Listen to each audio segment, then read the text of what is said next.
Anak, pasensya na ha. Hindi mo na ako makakapagpadala ngayon. At hindi na ako makakauwi. Ikaw lang bahala kay Ninay ha. Pinamay ako. Hanggat sa makakaya ko, Ninay, gagawin ko ang lahat para sa'yo. Makapagtapos ka lang. Salamat ha. Ano oras pala yung out mo? May usapan kami ng kapatid ko eh. Ah, ganun. Ay, Tonet, baka gusto mo mag-full-time student assistant. Maganda sana yung offer niyo, sir, kaso po, mas priority ko po yung kapatid ko makapagtapos. Pasensya na po.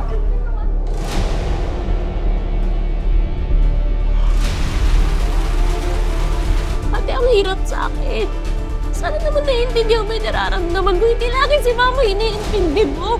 Nandito lang ako ha. Nandito lang ako, di kita papabayaan ha. Pagbubutihan mo yung pag-aaral mo ha. Ako na lang lalayo. Total, kasalanan ko naman lahat to eh.